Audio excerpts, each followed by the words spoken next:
A cold wind pushed through the open windows of the university hallway that night, carrying with it the kind of silence that only comes after everyone has gone home. But inside classroom 314, one man was still working. A janitor, a single dad, a man most people never looked at twice. His name was Daniel, and in front of him on the giant whiteboard was an equation so strange, so impossible looking that even the math majors joked it was only solvable by aliens. And then came the voice that would change everything. "If you solve that," a woman laughed behind him, "I'll marry you." Daniel turned around slowly. It was Professor Harper, the sharp-edged mathematician known for being brilliant and brutally honest. She was joking, of course. Everyone joked with Daniel. No one expected him to take anything seriously. No one expected him to be anything more than the guy with a mop. But that night, everything would flip. Before we dive into the story, if you're new here, make sure to subscribe, like the video, and share your thoughts in the comments. You're watching Storyverse, where every story reminds you that kindness still matters. Daniel wasn't supposed to be in that classroom at all. His usual shift ended at 9 o'clock, but he stayed late most nights because he needed the extra hours. Being a single father wasn't easy, especially when your son kept getting sick and medical bills never stopped growing. But Daniel never complained. He worked quietly, humbly, with a tired smile that said he'd rather be here than anywhere else. Professor Harper stood leaning against the wall, arms folded, waiting on a student who had forgotten her notebook.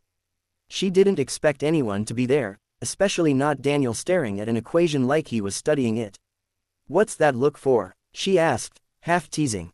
Daniel shrugged. "Just reminds me of something." "You do math." She blinked. "I used to before." He didn't finish. He didn't need to. Harper didn't know his story. Nobody did. They only saw his job, not the life behind it. "So go on," she joked, tapping the board with her marker.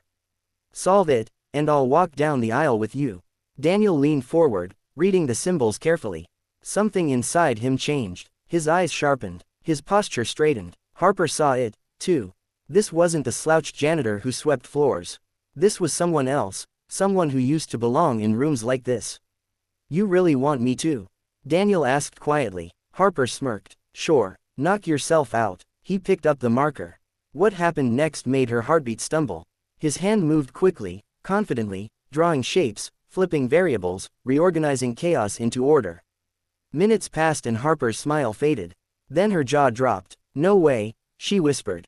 "No way." The equation, one she'd struggled with for 2 weeks, was solved, perfectly, elegantly, beautifully. Daniel capped the marker and stepped back like he just finished wiping a window. You're not serious," Harper breathed. "Where did you learn to do that?" Daniel took a long breath. "I had a scholarship once for math.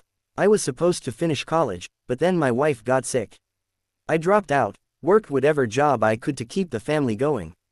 After she passed, the degree didn't matter anymore. My son did." Harper felt something inside her crack. She had spent years surrounded by students who took education for granted. And here stood a man who once had brilliance in his hands, but gave it all up out of love. "And you're cleaning classrooms," she whispered. "It's honest work," Daniel said, smiling weakly. "And it lets me be home when my son needs me." For the first time, Harper really looked at him. Not as a janitor, not as a joke, as a human being, one who had carried more weight than most professors ever would. "I'm sorry," she said softly. "I shouldn't have joked like that." Daniel waved her off. No harm done. But Harper couldn't let it go. Something about his humility, his quiet strength, it stirred something in her. "Not pity, respect, Daniel," she said. "You shouldn't be here." He chuckled. "Well, someone has to mop the floors." "That's not what I mean," she said firmly. "You shouldn't just be here cleaning. You should be teaching, solving, using that mind of yours." Daniel looked at the board again. "Life had other plans, but you can still change them," Harper insisted. "It's never too late." Before she could say more, Daniel's phone buzzed. He glanced at it and froze. "My son," he whispered. "He's having trouble breathing again." Harper didn't hesitate. "I'll drive." They rushed across the parking lot and for the first time in a long time, someone helped Daniel instead of watching him struggle alone. At the hospital, while Daniel comforted his frightened little boy, Harper stayed by their side, bringing water, talking to nurses, making sure they weren't ignored in the crowded ER. Hours passed. The boys stabilized. Daniel exhaled shakily, relief flooding him. "You didn't have to stay," he told her. Yes, Harper said softly. I did. That night, she learned more about Daniel's life, how he worked 2 jobs, how he studied math at night just for fun, how his son thought he was a superhero even though the world treated him like a shadow. And she realized something. Kindness wasn't loud, it wasn't fancy, it wasn't something you bragged about. Sometimes it was a father sacrificing everything. Sometimes it was a professor sitting beside a janitor in a hospital waiting room. Sometimes it was simply seeing someone truly seeing them. The next week, Harper walked straight into the dean's office. I want to recommend someone for a scholarship, she said. For one of your students? No, Harper replied. For one of our janitors. The dean frowned, then listened, then stared in disbelief when he heard the story. Within a month, Daniel was offered a full ride to finish his degree. Not just that, Harper arranged for tutoring, flexible schedules, and even a small grant to help cover his son's medical needs. When she handed him the acceptance letter, Daniel's eyes filled with tears. He tried to hide. I can't accept this, he whispered.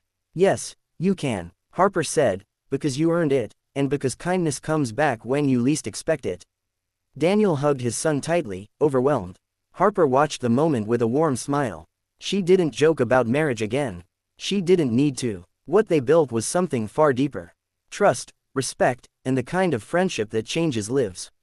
And as Daniel stepped back into a classroom, not as a janitor, but as a student, he looked at Harper and whispered, "Thank you, for believing in me when no one else did." She shook her head. You believed first. I just reminded you. In a world where people are often judged by their jobs, their clothes, or their past, kindness has the power to rewrite everything.